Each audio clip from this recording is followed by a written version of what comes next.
नमस्कार दोस्तों। 17वीं बीपीएससी तथा टीचर को ध्यान में रखते हुए हम लोग एनसीईआरटी नोट्स की शुरुआत किए हैं, जिसमें हम लोग यूरोपीय कंपनी का आगमन, जिसमें पुर्तगाल, डच, अंग्रेज, फ्रांसीसी, ये चारों हम लोग जो पढ़ चुके हैं। आज हम लोग इस वीडियो में जो स्वतंत्र राज्यों का उदय हुआ है जिसके बारे में पढ़ते हैं, और ये एनसीईआरटी के स्रोत से लिया गया है। क्लास 8 का ओल्ड एनसीईआरटी से लिया गया चैप्टर नंबर 2, क्लास 12 का ओल्ड एनसीईआरटी से लिया गया चैप्टर नंबर 1। तो चलिए हम इसको शुरुआत करते हैं। थ्योरी के साथ साथ आज आपको ऑब्जेक्टिव भी बनाना है। थ्योरी पढ़िए, उसके बाद ऑब्जेक्टिव बनाइए। तो चलिए बिना देर किए इसको शुरुआत करते हैं।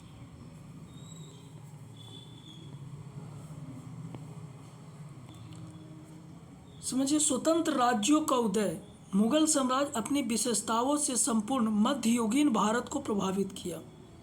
इसके उत्तरोत्तर में शिथिल होते रहने पर एक प्रकार की राजनीतिक शून्यता की स्थिति उत्पन्न हो गई। ठीक है, जो स्वतंत्र मुगल साम्राज्य था, उत्तर मुगल काल में जैसे ही आता है तो इनकी जो स्थिति होती है कमज़ोर होने लगती है, और इसी के समय में कुछ स्वतंत्र राज्यों का उदय हो जाता है।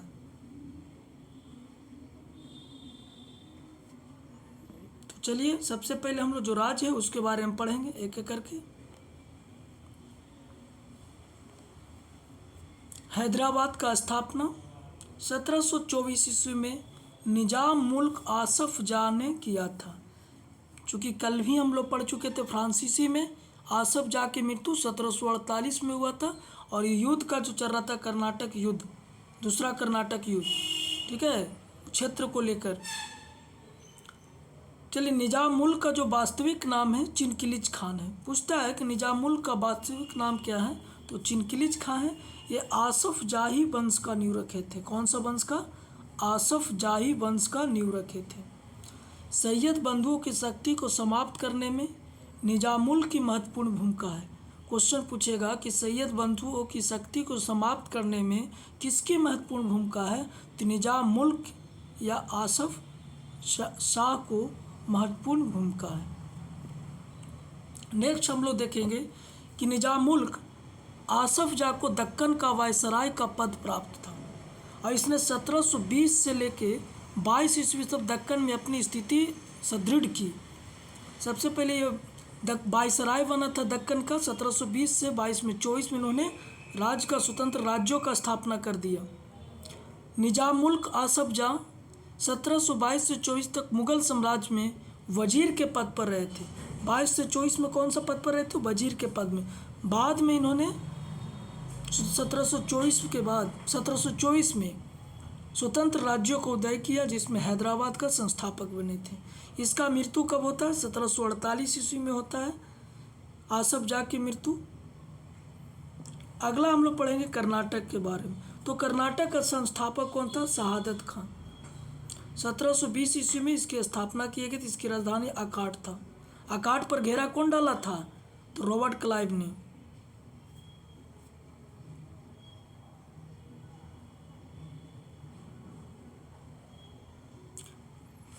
आगे देखिए हम लोग, कर्नाटक मुगल दक्कन का एक सूबा था, और वह हैदराबाद के निजाम के अधिकार में आता था, किंतु यह स्वयं को दक्कन के नवाब के नियंत्रण से मुक्त कर अपने पद को वंशानुगत बना चुका था।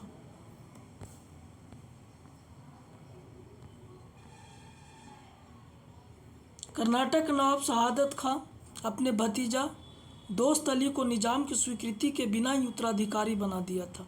किसका उत्तराधिकारी बना दिया था? दोस्त अली को। 1740 में मराठों द्वारा दोस्त अली की हत्या कर दिया गया था। ठीक है, 1740 में दोस्त अली की हत्या किसके द्वारा? मराठों द्वारा कर दिया गया था। इसके पश्चात सफदर अली उत्तराधिकारी बना था। नवाबों की संघर्ष को लेकर कर्नाटक में स्थिति अनेक बार बिगड़ी, जिससे यूरोपीय कंपनी को भारतीय राजनीति में हस्तक्षेप करने का प्रथम अवसर मिल गया। जैसे कर्नाटक के उत्तराधिकार को लेकर जो युद्ध चल रहा था, अनवरुद्दीन और चंदा साहेब, उसको भी लेकर युद्ध का आरंभ हो गया। नेक्स्ट हम लोग देखेंगे बंगाल के बारे में। और यहाँ से क्वेश्चन भर भर के एग्जाम में पूछा जाता है। तो देखिए 1651 ईस्वी में अंग्रेज़ों ने बंगाल में अपनी पहली फैक्ट्री की अनुमति शाह शुजा से लेकर की थी। तो बंगाल में सबसे पहले अंग्रेज़ों ने 1651 ईस्वी में फैक्ट्री का स्थापना किया था, किसकी अनुमति? शाह शुजा की अनुमति से। इसी वर्ष राजवंश की एक महिला कि डॉक्टर वॉर्टन के द्वारा चिकित्सा करने पर शाह शुजा ने 3000 रुपये वार्षिक कर के बदले में बंगाल, बिहार और उड़ीसा में व्यापार की अनुमति दी। और कैसा व्यापार? तो कर मुक्त व्यापार, कोई टैक्स नहीं लगेगा। 3000 रुपया वार्षिक कर के बदले में अंग्रेजों को कि आप फ्री में व्यापार कीजिए। तो 1651 बंगाल की पहली फैक्ट्री शाह शुजा की अनुमति से लगाया गया था अंग्रेजों के द्वारा। डॉक्टर थे बॉटन, जिन्होंने शाह शुजा ने अंग्रेजों को 3000 रुपया वार्षिक कर के बदले में बिहार दे दिया था, बंगाल दे दिया था, उड़ीसा दे दिया था व्यापार करने के लिए, ठीक है, टैक्स फ्री था। नेक्स्ट हम लोग देखेंगे कि 1658 ईस्वी में सूबेदार इस समय था बंगाल का अजीम उस शान ने सुल्तानती कालीकता गोविंदपुर की जमींदारी दे दी थी अंग्रेजों को, कंपनी को अजीम उस शान ने दिया था। और आगे चलकर यही तीनों नाम कलकत्ता का निर्माण करता है, जिसका संस्थापक जॉब चार्नॉक होता है। 1717 ईस्वी में मुगल सम्राट इस समय फर्रुखसियर था, 3000 रुपये वार्षिक कर के बदले में अंग्रेजों को व्यापारिक छूट प्रदान की। मुगल सम्राट फर्रुखसियर ने भी 3000 रुपया वार्षिक कर के बदले में अंग्रेजों को व्यापारिक छूट प्रदान की थी। नेक्स्ट हम लोग देखेंगे केंद्रीय सत्ता की बढ़ती कमजोरी का लाभ उठाकर, केंद्रीय मतलब मुगल सत्ता की कमजोरी के कारण लाभ उठाकर मुर्शीद कुली खान ने एवं अलीवर्दी खान ने बंगाल को स्वतंत्र शक्ति के रूप में स्थापित किया। और बंगाल पर शासन करने वाले प्रमुख शासक निम्न हैं। आगे हम लोग देखेंगे मुर्शीद कुली खां, जो 1717 से 1727 ईस्वी तक शासन करता है। औरंगजेब के शासनकाल में मुर्शीद कुली खां बंगाल का सूबेदार नियुक्त किया गया था। किसके शासनकाल में? तो औरंगजेब के शासनकाल में सूबेदार पद पर था। 1717 ईस्वी में फर्रुखसियर ने उन्हें बंगाल का दीवान घोषित किया। बाद में इसे सूबेदार था, उसके बाद दीवान घोषित किया। इन्होंने राजधानी ढाका से मुर्शिदाबाद बनाया था।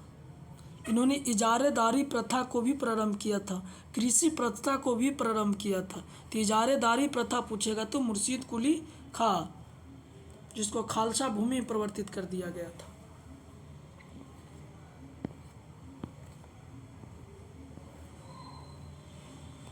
नेक्स्ट हम लोग देखेंगे मुर्शीद कुली खां के शासनकाल में 3 विद्रोह हुए थे। टोटल कितना विद्रोह? 3 विद्रोह। पहला विद्रोह सीताराम राय उदय नारायण और गुलाम मोहम्मद ने किया था। दूसरा और तीसरा विद्रोह, दूसरा सुजात खां, तीसरा नजात खां ने किया था। 1727 ईस्वी में मुर्शीद कुली खां के मृत्यु के बाद उसका दामाद शुजाउद्दीन बनता है गद्दी पर। उसके बाद सरफराज खान बनता है गद्दी पर। उसके बाद देखिएगा इम्पोर्टेंट अलवर्दी खां, जिन्होंने 1740 से लेके 1756 ईस्वी तक राज करता है। 1740 से लेके 56 तक। 1739 में अलवर्दी खां सरफराज खां को गद्दी से हटाकर स्वयं बंगाल का नवाब बनता है। और इसके समय में बंगाल पर मराठों ने रघुनाथ राव के नेतृत्व में 5 बार आक्रमण करता है। तो क्वेश्चन पूछेगा किस बंगाल के शासक के समय मराठों द्वारा 5 बार आक्रमण किया गया था, या कितना बार आक्रमण किया गया? तो 5 बार किया गया था आक्रमण। मराठों के शांति स्थापना के लिए अलवर्दी खान ने उड़ीसा क्षेत्र का राजस्व वसूली का अधिकार मराठों को प्रदान कर दिया गया। अलवर्दी खान के शासनकाल में अंग्रेजों द्वारा कोलकाता के निकट फोर्ट विलियम का निर्माण किया गया। तो फोर्ट विलियम का निर्माण अलवर्दी खान के शासनकाल में कोलकाता में किया गया था। अलवर्दी खान ने कहा था अंग्रेजों की तुलना मधुमक्खी से किया था। कहा गया था कि अगर इनको छेड़ा जाता है, अगर इसको नहीं छेड़ा जाता है तो हमें शहद देगा, अगर इसको छेड़ दिया जाता है तो हमें काट काट कर मार डालेगा। इम्पोर्टेंट कथन है अलवर्दी खां का। 1740 में बंगाल का नवाब बनता है अलवर्दी खान। इंपोर्टेड कर लीजिएगा, 1740 ईस्वी में बंगाल का नवाब बनता है।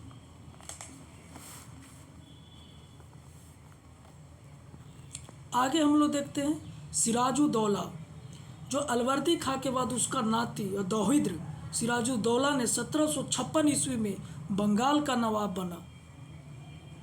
नवाब बनने पर उसके परिवार के सदस्यों के बीच इन्होंने षड्यंत्र रचने का रच दिया, झगड़े शुरू हो गए।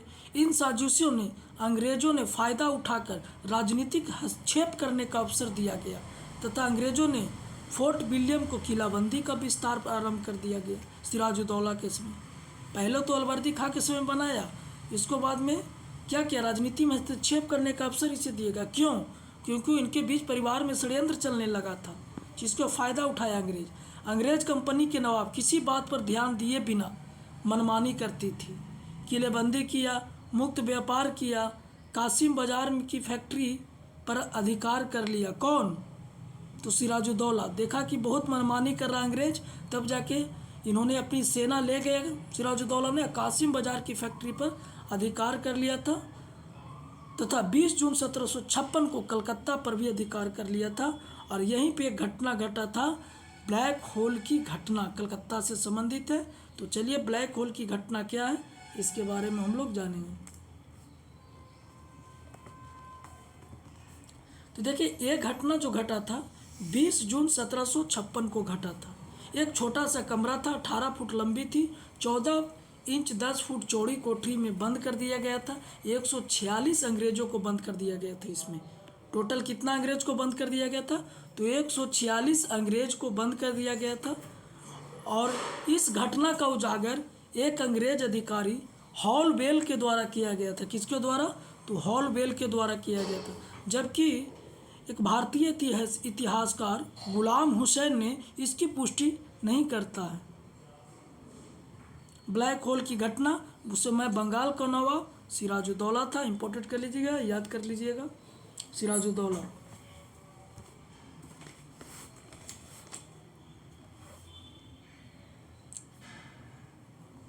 चलिए आगे हम लोग देखते हैं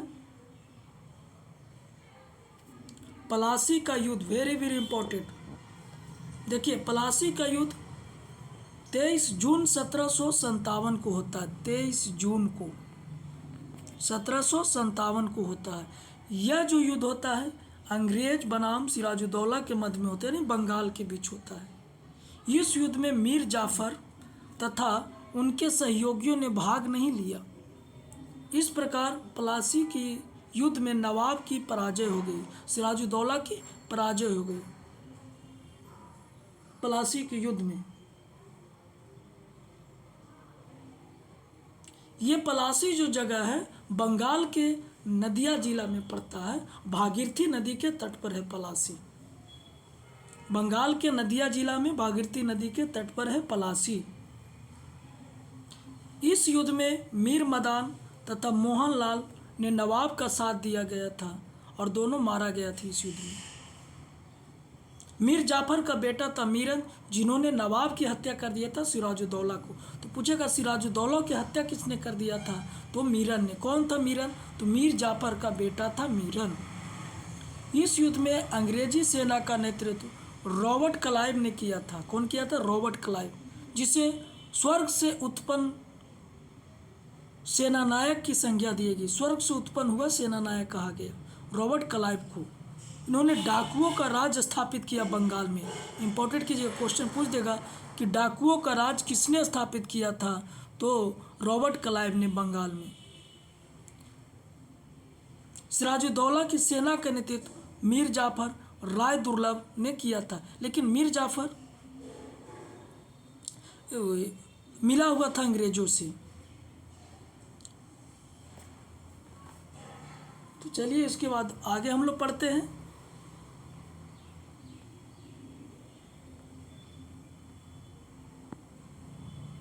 इस युद्ध में मीर जाफर की गलत रणनीतियों के कारण सिराजुद्दौला युद्ध भूमि में मारा गया था और इस युद्ध में भारत का राजनीतिक स्वरूप बदल गया, क्योंकि यहाँ पे अंग्रेजों का भारत में राजनीतिक हस्तक्षेप का नींव पड़ गया।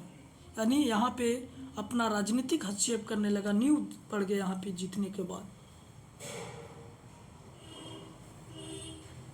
उसके बाद देखिए मीर जाफर बंगाल का नवाब बनता है 1757 से 60 तक।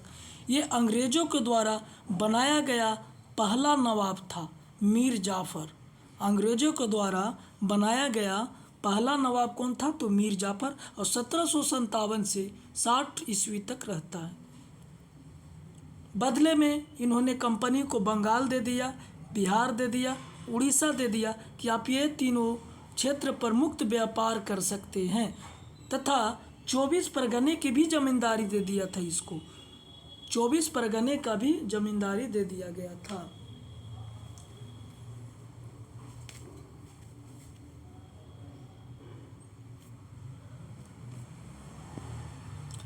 नेक्स्ट देखेंगे, कलकत्ता पर आक्रमण के हर्जाने के रूप में मीर जाफर ने कंपनी की ओर नगर के व्यापारियों को 1,70,00,000 रुपये दिए। मीर जाफर ने कंपनी को और नगर के व्यापारियों को कितना दिए? 1,70,00,000 रुपये दिए। साथ ही अधिकारियों को रिश्वत भी दिए। प्लासी युद्ध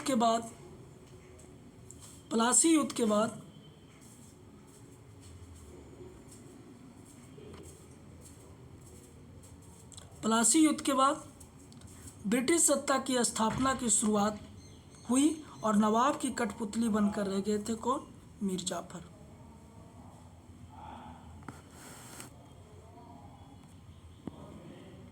यदि मीर जाफर ने अपनी कंपनी की सहायता से ही गद्दी प्राप्त की थी, किंतु वह पश्चाताप करने लगा क्योंकि अपनी कंपनी का उपहार और रिश्वत संबंधी मांगों से उसका खजाना खाली होने लगा था।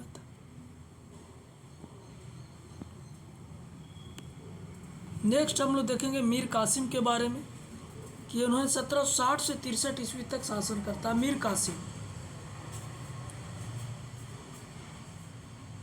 कासिम ने 1760 में मीर जाफर के स्थान पर मीर कासिम को बंगाल का नवाब घोषित किया जाता है। मीर कासिम बंगाल का नवाब बनते ही बर्धमान, मिदनापुर, चटगांव के जिलों की जमींदारी सौंप दी थी अंग्रेजों को। मीर कासिम एक योग्य, कुशल और शक्तिशाली सेना नायक था। वह बंगाल में अंग्रेजों के लिए खतरा बन गया था। मीर कासिम ने यह महसूस किया कि उसकी स्वतंत्रता बनाए रखने हेतु धन और कुशल सेना की आवश्यकता है। तब इन्होंने पूर्णिया में, जो बिहार में वर्तमान पड़ता है पूर्णिया, वहाँ पे आधुनिक हथियार का स्थापना किया।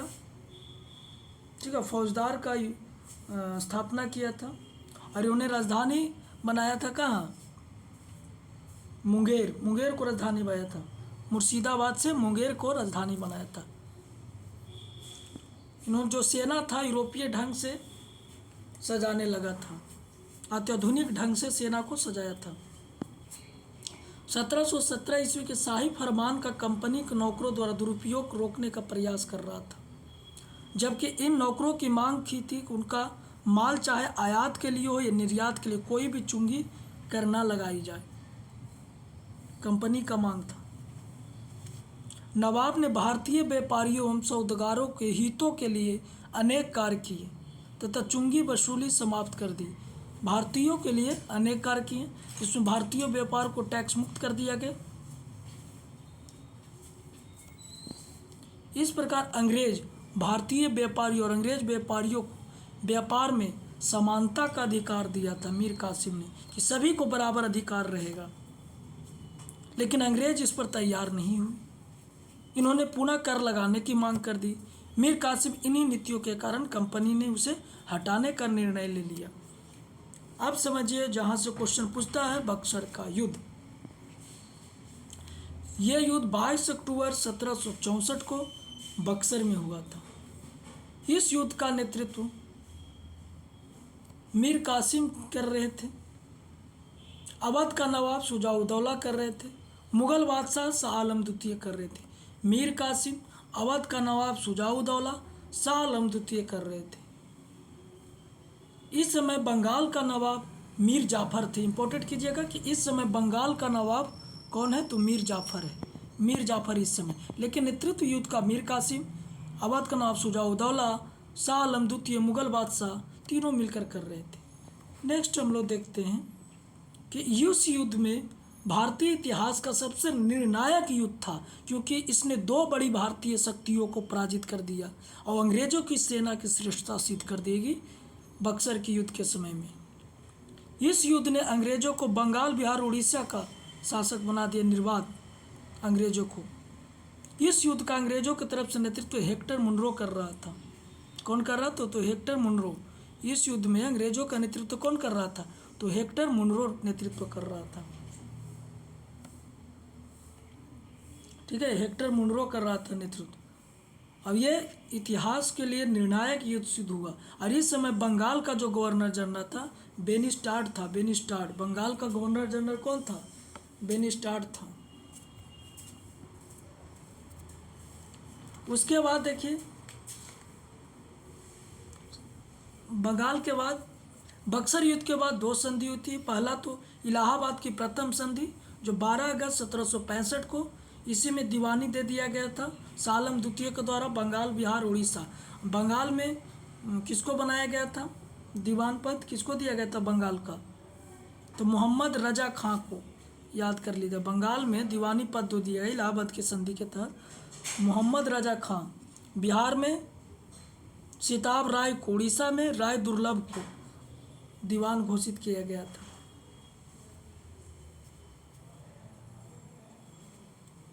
आगे हम लोग देखते हैं कुछ क्वेश्चन, जैसे दिल्ली पर शाह आलम द्वितीय नहीं 1803 में अंग्रेजों का अधिकार हो गया था। शाह आलम द्वितीय के समय 1803 में अधिकार किए थे दिल्ली पर, याद कर लीजिएगा। ऐसा कौन मुगल बादशाह था जिन्होंने पेंशन भोगी कंपनी को बनकर रह गया था? तो अकबर द्वितीय और बहादुर शाह द्वितीय दोनों। अकबर द्वितीय, बहादुर शाह द्वितीय कंपनी का पेंशन भोगी बन के रह गया था। तो पता है आप लोग कि बहादुर शाह द्वितीय का मृत्यु ब्रिस्टल इंग्लैंड में हुआ था। अगला देखते हैं नजमुद्दौला। इंपॉर्टेंट नहीं, नजमुद्दौला 1765 में। देखिए द्वैत शासन क्या है? द्वैत शासन, ये ईस्ट इंडिया कंपनी बंगाल की वास्तविक स्वामी बन गया था। 1765 से 1772 ईस्वी में चला था। इसमें कंपनी की सेना को बंगाल पर नियंत्रण स्थापित हो गया था। कंपनी के सेना को बंगाल पर नियंत्रण स्थापित हो गया था और राजनीतिक संपूर्ण शक्ति इसके अधीन हो गया था। द्वैत शासन के अंतर्गत पहले दीवान के रूप में कंपनी को प्रत्यक्ष रूप से राजस्व वसूलने लगा तथा यह अपना कंपनी के तरफ से सूबेदार, उप सूबेदार नियुक्ति करने लगा। पुलिस प्रशासन पर इसके अधिकार हो गया, यानी दोहरी या द्वैत सरकार कहा गया इस व्यवस्था को। इस व्यवस्था द्वैत शासन में कंपनी का सत्ता पर पूर्ण अधिकार हो गया और जबकि इसके ऊपर किसी भी प्रकार का उत्तरदायित्व नहीं था। यह अवध का संस्थापक शहादत खां था, याद कर लीजिएगा। अब हम लोग देखते हैं जो पढ़ाए हैं उसका MCQs। देखिए निम्नलिखित में से कौन सा एक मुगल सम्राट नियुक्त बंगाल का अंतिम गवर्नर था? बताए थे मुर्शीद कुली खां बंगाल का अंतिम गवर्नर था जो मुगलों के द्वारा नियुक्त किया गया था। फर्रुखसिया 1717 में मुगल मुर्शीद कुली खां को बंगाल का गवर्नर नियुक्त किया था। मुर्शीद कुली खां के बाद उसका दामाद शुजाउद्दीन गद्दी पर बैठा, जिसे तत्कालीन मुगल बादशाह रंगीला द्वारा मान्यता दिया गया था। बंगाल ये मुगल सम्राट के द्वारा नियुक्त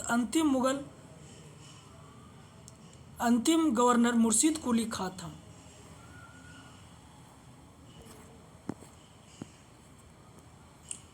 फिर देखिए मुगल बादशाह के द्वारा नियुक्त बंगाल का अंतिम सूबेदार कौन था? तो बताइए आप लोग। मुर्शीद कुली खां था। कौन था? मुर्शीद कुली खां। कौन सा युद्ध जिसमें भारत में ब्रिटिश प्रभुत्व को प्रारंभ किया गया था, नींव रखा गया था? किस युद्ध में? तो पलासी के युद्ध में रखा गया था। कब हुआ था? 23 जून 1757 ईस्वी के हुआ था। किसके मध्य में? सिराजुद्दौला और अंग्रेज के मध्य में। पलासी कहाँ पड़ता है? तो बंगाल के नदिया जिला के भागीरथी नदी के तट पर पड़ता है। 1857 का विद्रोह पता है। बक्सर के युद्ध बताएं 22 अक्टूबर 1764 को।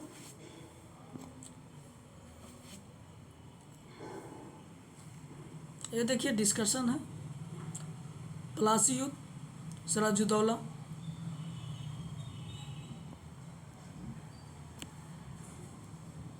प्लासी युद्ध कब लड़ा गया था? तो 1757 में लड़ा गया था। सिराजुद्दौला और रॉबर्ट क्लाइव द्वारा परास्त हुआ था किस युद्ध में? तो बता दिए, प्लासी के युद्ध में। क्वेश्चन बन रहा है, भारत में ब्रिटिश साम्राज्य का संस्थापक किसे बोला जाता? बता दिए थे, ब्रिटिश साम्राज्य का संस्थापक रॉबर्ट क्लाइव के, जो स्वर्ग से उत्पन्न होना सेना नायक बोला जाता था। किसे स्वर्ग से उत्पन्न होना सेना नायक बोला जाता है? अभी बताएं, रॉबर्ट क्लाइव को बोला जाता है। प्लासी का युद्ध कहाँ है? बंगाल में है। किस नदी पर है? देखिए, भागीरथी नदी के तट पर है। किसने राजधानी मुर्शिदाबाद से मुंगेर बताए थे? मीर कासिम के द्वारा। इन्होंने आधुनिक रूप से यूरोपीय ढंग से सेना नायक का गठन किया गया था। ये अंग्रेजों से षड्यंत्र से दूर रहना चाहता था, इसलिए मुंगेर को राजधानी बनाया था मीर कासिम ने। सबसे निर्णायक युद्ध बक्सर का युद्ध था, 1764 ईस्वी में हुआ था। हेक्टर मुनरो के नेतृत्व में अंग्रेजी सेना था। ठीक है, शाह आलम द्वितीय इस समय था। मीर कासिम, रॉबर्ट्स ने बक्सर युद्ध के बारे में बोला। प्लासी की अपेक्षा बक्सर को भारत में अंग्रेजी प्रभुत्ता की जन्मभूमि मानना कहीं अधिक उपयुक्त है।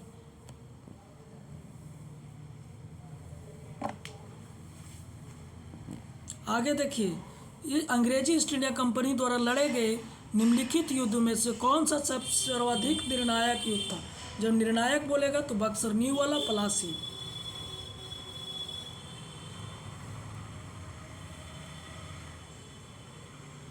आगे देखेंगे हम लोग, निम्नलिखित में से कौन सा युद्ध भारत में अंग्रेजों के आधिपत्य की स्थापना की दृष्टि से सबसे महत्वपूर्ण समझा गया? स्थापना किसके समय में हुआ था? तो बक्सर के समय में। लेकिन न्यू पूछेगा, न्यू किसके समय में? आधारशिला प्लासी के समय अंग्रेजों ने रखा था। बक्सर युद्ध के समय दिल्ली का बादशाह शाह आलम द्वितीय। बक्सर युद्ध की लड़ाई बंगाल का नवाब मीर जाफर, ये बता दिए थे, लेकिन मीर कासिम लड़ा था। निम्नलिखित में से जिस एक शासक ने ईस्ट इंडिया कंपनी को दीवानी प्राप्त किया तो वो कौन था? तो शाह आलम द्वितीय था। कौन था? शाह आलम द्वितीय कंपनी को दीवानी प्राप्त किया था इलाहाबाद की प्रथम संधि के अंतर्गत।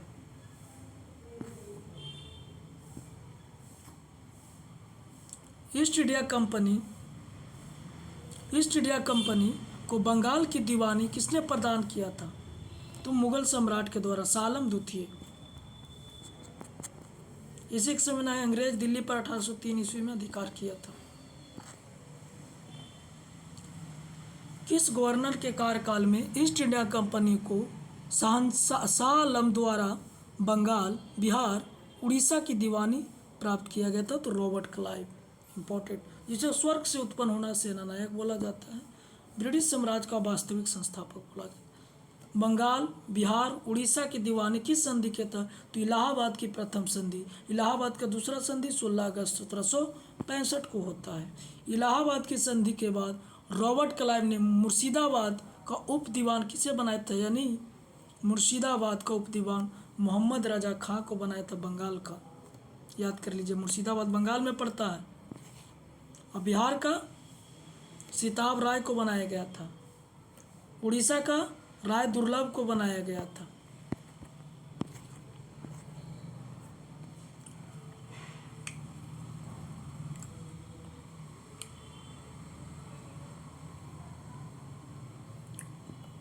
देखिए, 1765 दीवानी प्रदान करने के बाद ब्रिटिश सबसे पहले निम्नलिखित में किस पर्वतीय जनजाति के संपर्क में? तो खासी जनजाति, जो तीरथ सिंह इसका नेतृत्व कर रहा था। ठीक है, असम माला क्षेत्र में सिलहट उस समय पड़ता था। देखिए, अवध सल्तनत के हिंदू नायाब वजीर के संदर्भ में निम्नलिखित कथन में से कौन सा सही? तो राजा टिकैत राय नवाब आसुफ दौला के वित्त मंत्री थे, तो बिल्कुल सही। अवध के नवाब के राज्य में समानता कतिपय हिंदू जातियों के लोगों को उच्च स्थान प्राप्त था, तो इसका आंसर हो जाए एक और दोनों से। ये देखिए, क्रम में सजाना है। तो सबसे पहले पता आप लोग के अंबूर का युद्ध 1749 ईस्वी में, प्लासी का युद्ध 1757 ईस्वी में, बांडियावाद 1760 ईस्वी में, और बक्सर की 1764 ईस्वी में, याद कर लीजिएगा। देखिए मिलान करना है। आईएएस प्री 1995 में पूछा गया कि बक्सर युद्ध मीर जाफर के विरुद्ध रॉबर्ट क्लाइव, जी मीर जाफर भी था, इस समय बंगाल का नवाब था, लेकिन मीर कासिम नेतृत्व कर रहा था। मुगल बादशाह शाह आलम द्वितीय अवध का नवाब शुजाउद्दौला। बांडियावास के युद्ध में फ्रांसीसी के विरुद्ध ईस्ट इंडिया कंपनी, जिसमें फ्रांसीसी बुरी तरह पराजित हो गया था। चिलियावाला का युद्ध डलहौजी के समय में हुआ था।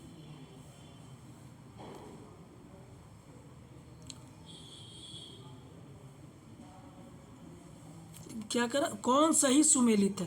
तो मीर कासिम था, मीर जाफर इस समय नवाब था, तो ये सुमेलित नहीं है। चिलियावाला का युद्ध लॉर्ड डलहौजी के समय में, लॉर्ड डलहौजी के विरुद्ध मराठों के समय, नहीं अंग्रेज। और सिख वाला के साथ में, मराठा नहीं सिख, यहाँ पे हो जाएगा सिख। खुर्दा को निजाम के विरुद्ध ईस्ट इंडिया कंपनी, बिल्कुल सही नहीं। खुर्दा के 1795 में निजाम के विरुद्ध मराठा द्वारा लड़ा गया था, 1795 ईस्वी में खुर्दा का युद्ध। आगे देखते हैं, भारत में अंग्रेजों का सर्वाधिक विरोध किसने किया था? तो मराठों के द्वारा किया गया था, अंग्रेजों का सर्वाधिक विरोध किया गया था। तो चलिए आज ये था हम लोग का कुछ प्रांतीय राज्यों का उदय, जिसमें किए तथा जिसमें स्पेशलिस्ट रूप से बंगाल के बारे में पढ़े और इसका थ्योरी पढ़े, उसका ऑब्जेक्टिव बनाए। ऑब्जेक्टिव लगभग बन गया सभी के साथ, सभी लोग को। तो ये वीडियो कैसा लगा आप लोग कमेंट में बताइएगा। तो धन्यवाद।